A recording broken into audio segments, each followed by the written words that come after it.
Hello, you're watching 10 Minutes. I'm Aaron Sullivan. And I'm Marissa Rosado.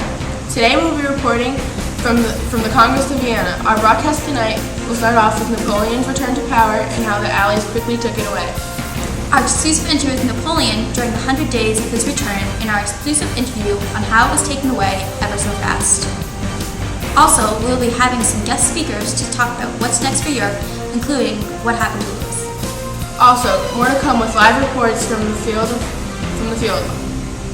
All coming up next. Here's Megan reporting live from the Congress of Vienna. Also, stay tuned for our exclusive interviews.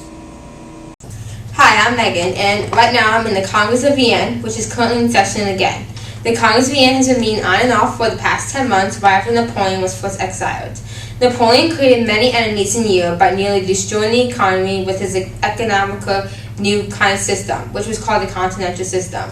This was to get at Britain because he couldn't defeat Britain in the ocean because Britain had the best navy. So in order to conquer it, he needed to destroy the economy, create political corruption, and then take it from the inside.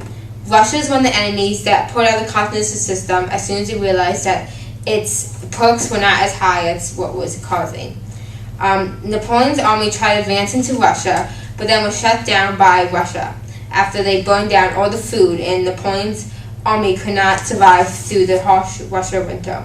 Reports came out a while ago that the minor attendants are being entertained with parties, concerts, ballots, and dinners. The big dogs, such as Austria, who is the host, Russia, Britain, and France, are trying to restore Europe, so they're meeting in private meetings right now. In a moment, we'll be talking to our source that can confirm this, none other than the Russian Reich. The goals of this Congress are to make decisions to establish the balance of power, protect the system of monarchy, and create lasting peace. They are also redrawing the borders in order to keep peace. Belgium and Luxembourg were added to Holland to create the Kingdom of the Netherlands. Prussia lands along the Rhine River are going to France, and Austria is gaining control over northern Italy. A report came out now that in France, Portugal, Spain, and the Italian states, they're going to have a hereditary monarchy, which is a monarchy in which the son keeps getting the power, gets within the family.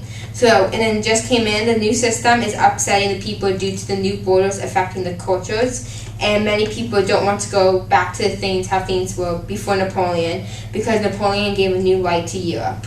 And for the next couple of years, Europe is going to be very unsettled due to the revolts that people might be planning right now.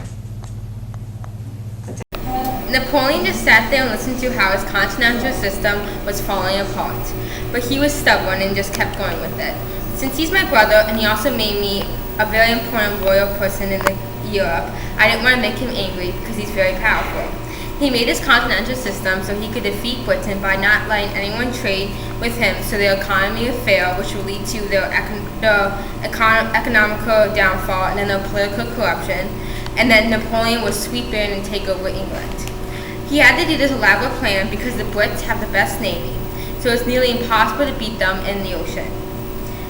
The only problem is that Napoleon's plan had many flaws because it nearly destroyed Europe's economy, and it wasn't affecting the Brits that much.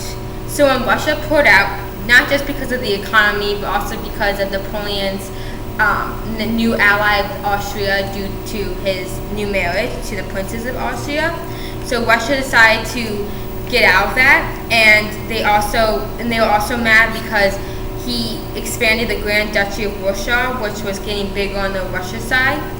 So Napoleon decided to go after them at the wrong time because everyone knows that Russia has the worst winters, and the only people that live in Russia can stand to survive in their winters.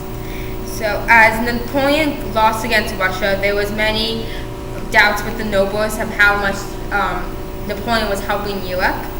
He was giving servants freedoms, and he was making enemies as he went along, because even though many people didn't want to give up their serfisms, like their different servants that were mandatory to the land. So, and also the rulers and nobles, they agreed with Napoleon that the church should be less powerful and less in control of politics, but they didn't want to give their servants any freedoms, and they didn't want to change the systems of nobility and property. And Napoleon wanted to change that, so he made many enemies, which led him to be exiled 2 times. How did you feel when you found out that Russia, Britain, Austria, and Prussia combined forces to defeat your army? And how did they beat you? Well, I figured that they would need to combine forces to defeat my powerful army. Even with their combined armies, we outnumbered them greatly. The only reasons why we lost was because as the enemy fled, they burned down their own town and food supply to make sure that we couldn't get anything. When we had to leave my soldiers because we were dying and we didn't have enough food. How does it feel to be back in power after your exile? It feels great to be back into my rightful place as leader of France. The island where I was home was terrible and I'm glad to be back. When I first set foot onto French soil, the people of France were still very loyal to me and that helped me gain power. I was happy about the military support and I still got, and I'm determined to make France great again. Napoleon, why did you want to conquer all these countries? I wanted to boost France's economy and how much land we have. Also, we'd have a huge empire.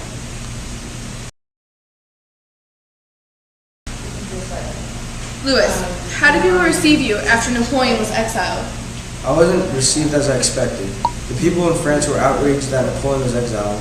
The economy plummeted, and soon after Napoleon came back to power, I fled from France and hid. Hello, this is Larissa Rosado reporting live from Russia where the French and other countries just invaded. My sources tell me that Caesar Alexander I of Russia was unhappy with the economic effects of Napoleon's continental system. In 1812, he assembled a grand army of 400,000 soldiers and invaded Russia. To avoid battle with Napoleon, the Russians fled eastwards, burning all crops and villages as they went. They called this the scorched earth. This left the French both hungry and cold during winter to make it harder for them to fight.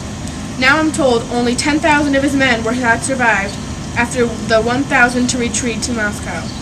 As a result, Napoleon lost trust with the people and his reputation for success has now been shattered. And now back to you guys. Alexander, what was the purpose of the Congress of Vienna? The purpose of this meeting was to bring things back to the ways before the French Revolution and Napoleon. The overall goal was to create lasting peace and have a balance of power while protecting the system of monarchy.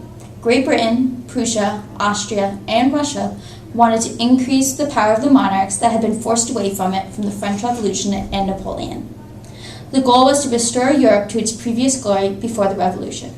Louis restored power in France. The delegates at the Congress of Vienna wanted to limit the power of France. They redrew the map of Europe and linked France with strong countries.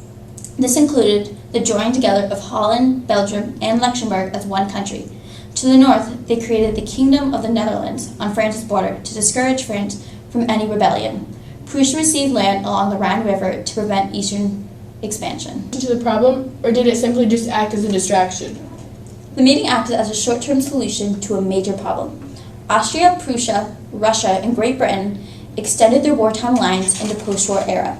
The Quadruple Alliance was created to suppress revolutionary unrest and to maintain a balance of power.